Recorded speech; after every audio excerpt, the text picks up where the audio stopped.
What are you now? I am still quality time. Because I think, again, women appreciate when you pick up the slack for them. Like you don't expect them to do everything, right? Right. Like the old school will be like, yeah, the wife takes care of the house and the guy goes to work, and yeah. that's really not how it is supposed to be. I mean, in a perfect world, I guess if you're a stay-at-home mom and that's your full-time gig and that's what okay, but even then, she still needs a break every once in a while. Oh, 100%. You know what I mean? So, Kim works full-time, I work full-time. Like, if you come in here and look right now, when she comes home, I'm going to have the carpet's going to be vacuumed just like she wants. See, my dad's done the same thing for my mom, and I've noticed this as, obviously I'm still at home just because, money and wise and stuff. But I've noticed things that he is doing for my mom that I didn't really notice when I was younger because mom was more home. Yeah. But now that they're both working jobs and it's like, okay, she's working and I'm not, I will vacuum, I will do dishes, I will do laundry. Yeah, there was a time in Kim and I's relationship where she said she felt like a maid and a whore. Now, that's pretty harsh coming from somebody that you really care about. Right. But that's how she felt at the time. And it wasn't a knock on me necessarily. It was just the fact that I was, she's staying home with the kids at the time, and I'm doing what I want. I'm going to work. I'm refereeing. And what's she doing? Not really what she wants to do. She's doing what she has to do because somebody has to take care of the kids. Somebody's got to do this. Somebody's got to do that.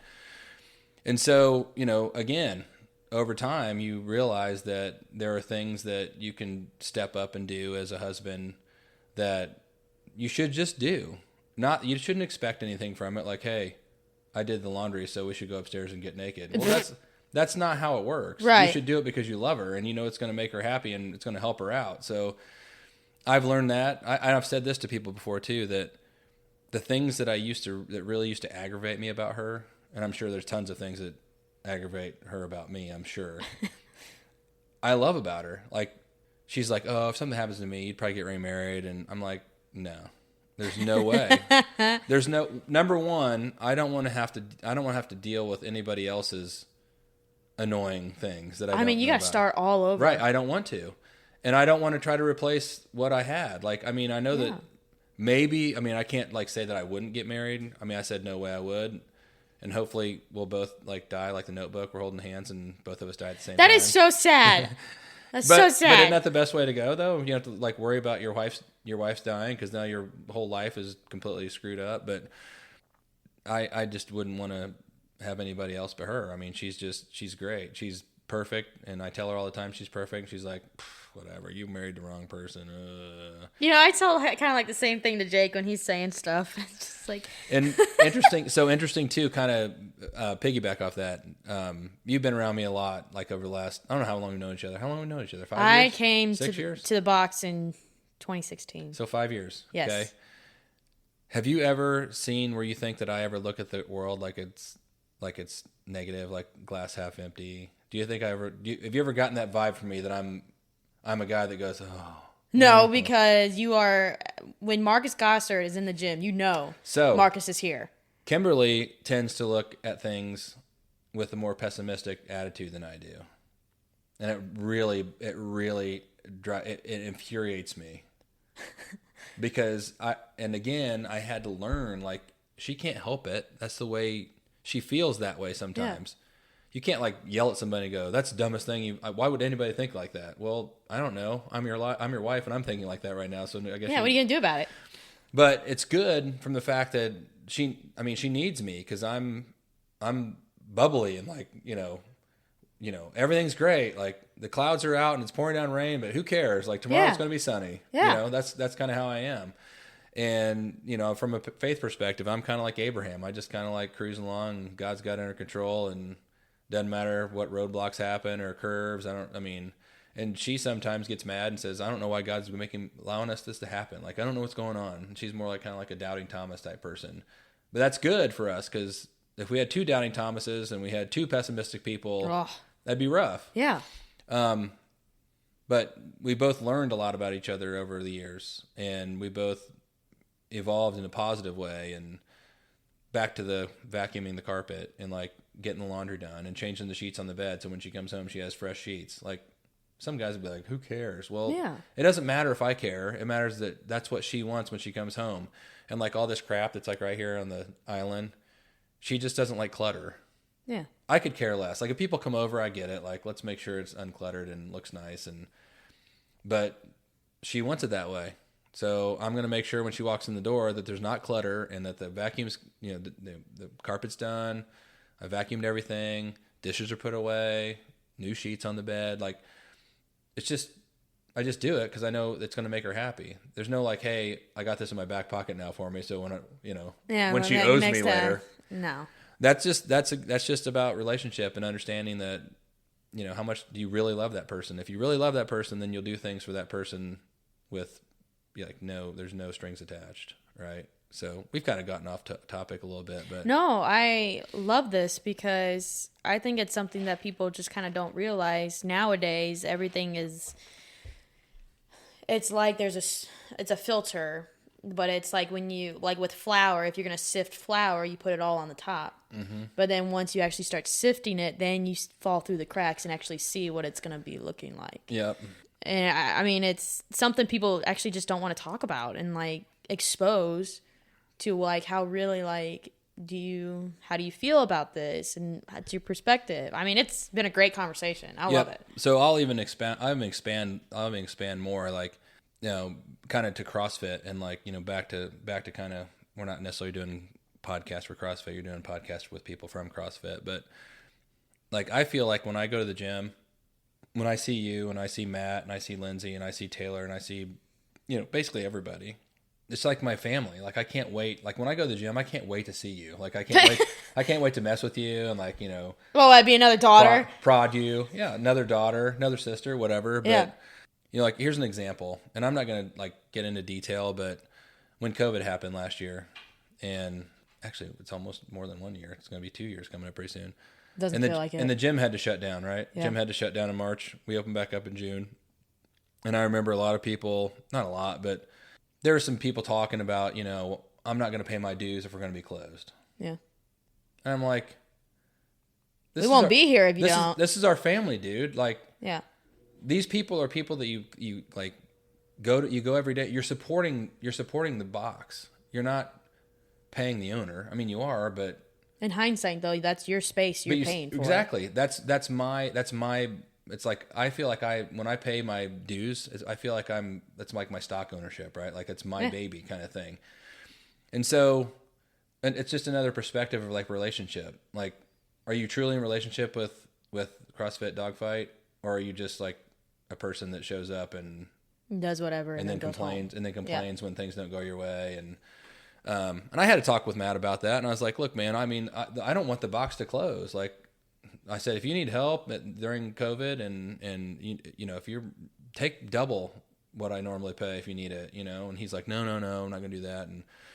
And fortunately, they had, they came out with the COVID relief, and a lot of businesses were taking care of it. Matt was one of them, and it's great. But again, it's just kind of back to that relationship thing. Like, when I'm in a relationship with somebody, like I'm diehard, loyal, like I want to take care of, and I'll protect it and I'll fight for it. And it's just kind of frustrating. It's kind of like, when people, it's too easy to get divorces today. Like, well, yes. I don't like you. I'm just going to get divorced. Yes. What was the even point of getting married? Or what was the point of getting into it? Or did you even try to like, right. Well, she doesn't do this. Well, what about you? Right? Oh, throw it back on that. You know what I mean? Like, too many people, I'm talking about selfishness. Like, that's ultimately what the demise of all relationships, whether you're in a relationship with somebody as a friend or a wife, or communication breakdown. Mm-hmm. Well, he does this or she did that, or, I mean, come on, man. Like, do your job. Every relationship is a two-way street, right? So yes. Just do better. Like Taylor Bradbury, just do better. Do better. You just gotta. I'm just that way. Like, I care about people a lot, and I don't want anybody to be hurt ever, or feel upset or sad, or I just try to do what I can to support, and I prod and stuff, and I told Sabrina today, as a matter of fact, I told her, I was like, hey, everything I'm doing is kind of like in love. Like, I just want you to know, like, This is my love language. No, but I'm like, I told her, I was like, I'm just poking with you. Like, tell me if I start to upset you, like, let me know. Yeah. Like, I don't want to upset you. Like, I'm just messing with you. And she's like, I know. And I'm like, I just want to make sure that you know, because I love you. I really do. It's just, honestly, it's just the way people communicate with each other. It's like, holy crap, I really mean. It's like, nope, that's their love talk. That's just Right. how they treat you. But yeah, I mean, you know, we have the little banter. You and I have a little banter, and Bradbury and me have a little banter, and I don't really banter with Logan because I lose all the time. But it's all in fun. I mean, it's all about it's to me it's motivating, you know, in a positive way. And you know, I think we all want the same thing. Everybody wants to be in the best shape and want to do the best they can, and we want our box to be great. And here's an example. Like last year, Strength in the Streets. I mean, I wasn't on the team, but I was so excited to be a part of it. Oh my God, it was awesome. You know what I mean? It was so awesome. And I know there were people that were mad that I didn't get on the team. Well, just be happy that the team won. Like, yeah, go support the team. And some of the people that were mad were there supporting the team, and it was great. Yeah, I mean that was a really fun in-house kind of event, but it's going to be different this year because we're going to Grand Park for that. And fortunately for me, it's 10 minutes from my house. Yeah. So I'll be there again supporting. I mean, again, ultimately, like I said, relationships all about supporting your partner, and it doesn't matter if it's in marriage or work or, you know, sister, brother, friend. Always being supportive and being open and being there for that person, and understanding that it's not always about you, and always trying to look at, you know, what's going on through her lenses, if it's her, or my lenses if it's me, or whatever the case, because you just never understand, you know, like, why would anybody ever do that? Well, have you ever walked through what they've walked through? Have you ever dealt with what they're dealing with? And if you haven't, and you haven't asked yet, you maybe want to ask and kind of understand the person first before you start throwing darts at them. So no, I mean, this has been a very wonderful conversation, Marcus, and as always, I like to close out my episodes with any more advice you'd like to give, or any more perspective on anything we've talked about, or just in general with what you can take away from today's conversation. I think your podcast with me was, you kind of wanted to get, you know, the perspective of how to balance family and officiating and CrossFit and all that stuff. And I just think from a faith perspective, I think that keeping everything in perspective, keeping everything in balance, like, don't ever let work consume you. Don't ever let your hobbies consume you. Don't let relationships consume you. I mean, it's good to have your husband and wife relationship consume a little bit, but, you know, again, when you got kids, like, you just can't let your husband and wife relationship consume. You got kids to deal with. You got to figure out, and that's a hard balance too, especially, we didn't even talk about that. That's a whole nother hour of talking about managing through, you know, when they're little, when they're 2, and then when they're teenagers, and, you know, all the things of balancing that. And anyway, just keep everything in perspective. Like, know that, you know, most things are not a big deal. Like, don't get too hooked on mad or disappointed, because you'll probably go to bed and wake up tomorrow and realize it wasn't that big a deal. Just love everybody. Support your partner in life. Work hard in your relationships. I say this in basketball all the time, and I think young people, you included, young people who are green in relationships, you know, find mentors that you can speak to, talk to, bounce ideas off of, that you really trust, and I think that'll help your relationship. Kim and I were always fortunate to have mentor people that were married that we looked up to, that were kind of like, we want to be, if our life was just like them, it'd be great. Yeah. And it's not always that way, but at least you have somebody that you can talk to about, you know, hey, how did you guys manage this? How did you do that? I think it's important to have mentors, and I think it's important to have mentors in CrossFit. I think it's important to have mentors in refereeing. I think it's important to have mentors in work. Anything you do in life, somebody that you look up to, that you trust, you're not afraid to be real with, and you're not afraid to listen to what they have to say. So I'll leave you with that. I think that's the most important advice I can give you. Do you and Kim want to be my mentor? Anytime. Yeah. All right. Thank you, Marcus. We'll definitely have you back on. I can't wait. Awesome.